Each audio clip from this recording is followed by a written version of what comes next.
Halo teman-teman mahasiswa, bagaimana kabarnya? Baik-baik saja? Alhamdulillah. Baik, untuk kelanjutan dari matkul Intermediate Accounting akan kita bicarakan terkait dengan saham terasuri.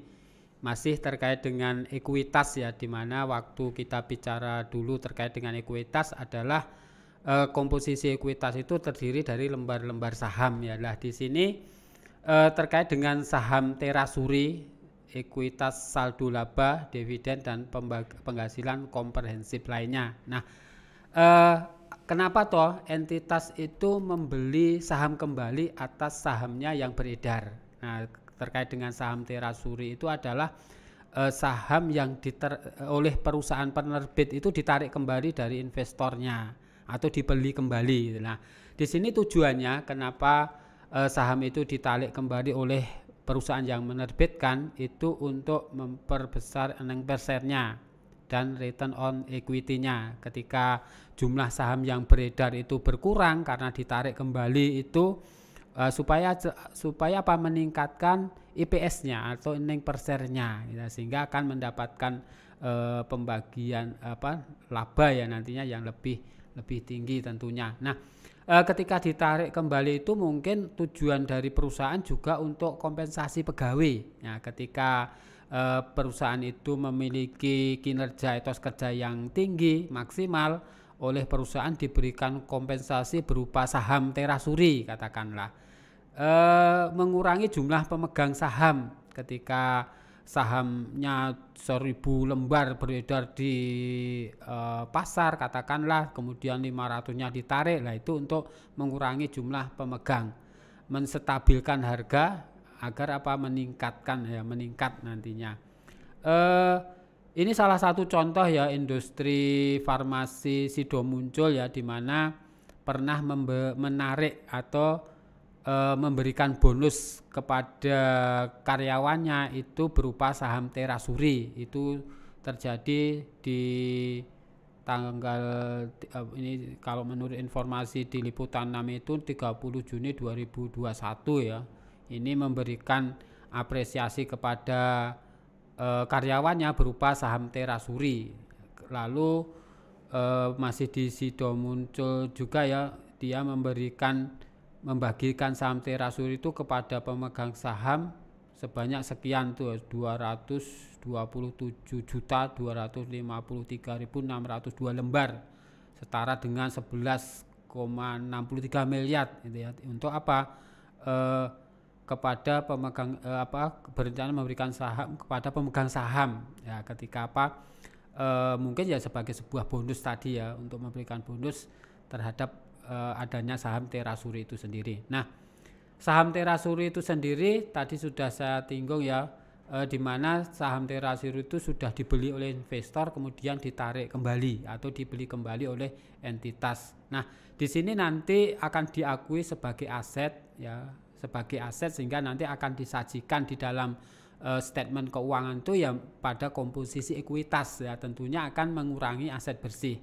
Tidak memberikan hak-hak tertentu kepada pemegang saham, beda nanti terkait dengan ketika investor itu memiliki saham biasa atau saham preference, tentunya akan memiliki hak-hak atas dia memiliki sahamnya. Tetapi ketika dia memiliki saham terasuri, hak itu tidak akan berlaku, tidak diberikan. Keuntungan dan kerugian tidak diakui dalam rugi laba ketika saham itu ditarik kembali, diakui secara langsung di dalam ekuitas tentunya. Nah, nilai saham terasuri yang dimiliki akan diungkapkan secara terpisah ya nanti di dalam pencatatan di komposisi ekuitas ya, pada saat Anda menyajikan, menyusun dan mengungkapkan laporan keuangan. Ketika itu ada saham terasuri, maka akan disajikan terpisah di dalam komposisi ekuitasnya, nah, mengungkapkan sesuai dengan PSAK 17. Nah, nanti ada contoh. Nah, ini salah satu contoh ya, perusahaan yang memang ada saham terasuri tadi sesuai dengan konsep teori bahwa akan disajikan terpisah di sini, berupa akan diakui ya munculnya saham terasuri itu sendiri. Nah, di sini komposisi modalnya adalah modal saham tentunya dengan nilai nominal sekian ini ya. Nominal per lembarnya adalah Rp50. Modal saham yang diterbitkan ada berapa itu? 100 miliar ya, 100 miliar lembar tentunya. Nah, ini terjadi adanya saham Terasuri tadi sesuai dengan konsep bahwa akan mengurangi dari komposisi akan modal itu sendiri karena memang dikeluarkan dan ditarik kembali. Nah, ini salah satu penerapan dari statement keuangan yang dilakukan terkait dengan adanya saham Terasuri. Nah, ini masih menjadi pengungkapan di dalam statement keuangannya. Nah, contoh di sini ya, perusahaan menerbitkan 20.000 lembar saham biasa dengan nilai nominal 200 pada harga 500 per share-nya atau harga pasarnya. Perusahaan juga memiliki saldo laba ditahan 20 juta. Nah, tentunya akan melihatkan komposisi di sini ya, di struktur ekuitas bahwa saham biasa Rp200 per lembar tadi dengan nilai lembarnya adalah 20 juta, tentunya nanti akan menggambarkan komposisi ekuitas adalah 4 juta. Ada agio saham biasa 6 juta, tadi ada laba yang tidak dibagi atau ditahan 20 juta, maka total dari ekuitas yang terungkap dan disajikan di dalam statement tadi adalah 30 juta. Nah, terjadi saham Terasuri di sini di 2 Februari tahun berjalan, perusahaan menarik kembali atau mereakuisisi sahamnya sebanyak 5.000 lembar di mana harga per lembarnya adalah Rp700. Nah, sehingga akan dicatat sebagai saham Terasuri pada kas 3 juta gitu ya. Perkalian aja per lembarnya dengan total lembar yang ditarik. Nah, tentunya di dalam ekuitas atau yang diungkapkan di dalam ekuitas sendiri akan mengalami perubahan tadi ya. Saham yang utama tadi adalah 4 juta komposisinya, kemudian ada agio saham sehingga dari 20 juta ini sudah ditarik 5.000 ya, tentunya yang masih beredar adalah 15.000 lembar ya. Di sini ada agio tadi 6 juta, kemudian laba ditahan masih 27 juta. Nah, akan dikurangi di sini sebagai saham Terasuri tadi ya, karena memang ditarik 5.000 lembar, per lembarnya adalah 700 ya, 5.000 lembar per lembar 700, 3.500.000 ini pengurang dari komposisi ekuitas, sehingga di tahun berjalan itu total ekuitasnya sudah mengalami perubahan, bukan 30 tapi 26 karena memang sudah ada penarikannya tadi. Nah, ketika saham Terasuri ini ditarik kembali, kemungkinan juga mau dijual belikan kembali ya.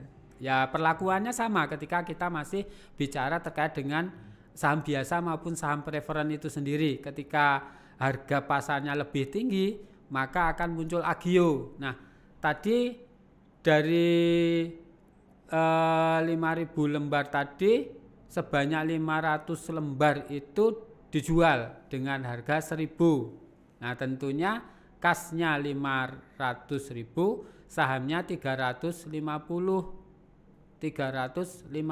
Lah dari mana 350?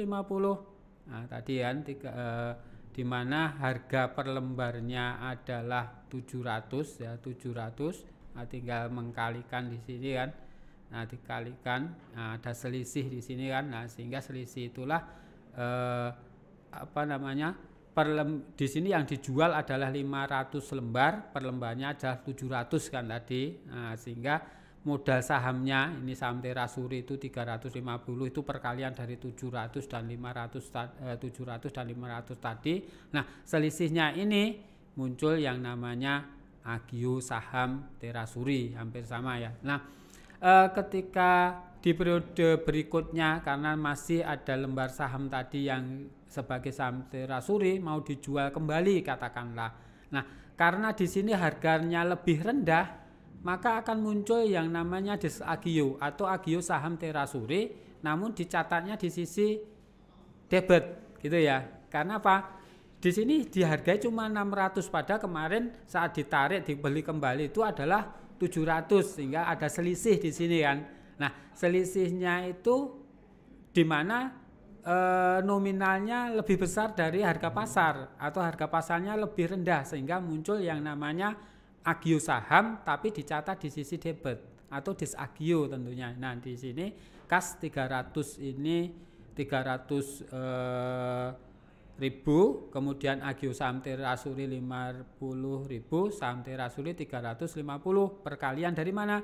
Ya dari kasus di awal tadi bahwa saham yang nominal Terasuri itu 700 ya, 700 yang ketika ditarik kembali itulah 600, kas ini 300 perkalian dari selembar yang dijual kali harga per lembarnya. Nah, sehingga muncul selisih di sini. Nah, ini ketika dilakukan pencatatan ketika periode berjalan, 2 April kemarin masih mensisakan terkait dengan agio saham Terasuri adalah 50 ribu, kemudian di 2 Maret ada 150 ribu, sehingga masih ada saldo ya 100 ribu sebagai agio. Nah, sehingga akan dilakukan ketika dijual kembali saham Terasuri 1000 lembar dengan harga 55.000 pada komposisi seperti ini ya. Ada kas agio saham tadi dari 100.000 selisih di periode April dan Maret tadi, kemudian masih ada laba. Nah, saldo Terasurinya 700.000 itu diperoleh dari apa? Dari total kemarin ya, total harga per lembarnya, karena ini memang 1000 yang dijual per lembarnya. Nah, pemecahan saham. Nah, di sini apa alasan perusahaan itu memecah saham? Di sini ketika saham itu dipecah tidak perlu dilakukan pencatatan, akan mengurangi nilai pasar tentunya dan menambah jumlah saham yang beredar. Misalnya contoh di sini ketika komposisi ekuitas sebelum dipecah itu 2 juta lembar sahamnya dengan nilai pasarnya atau nilai parnya 200. Nah, tentunya akan memberikan komposisi di sini 400 juta untuk ekuitasnya. Nah, ketika dilakukan pemecahan misalnya dari 2 juta itu dipecah menjadi 4 juta lembar, per lembarnya 100 rupiah juga. Nah, tentunya ya nilai ekuitasnya akan sama, tapi akan berdampak pada pertama nilai per lembarnya dari saham itu sendiri, kemudian jumlah saham yang beredar itu akan semakin banyak. Nah,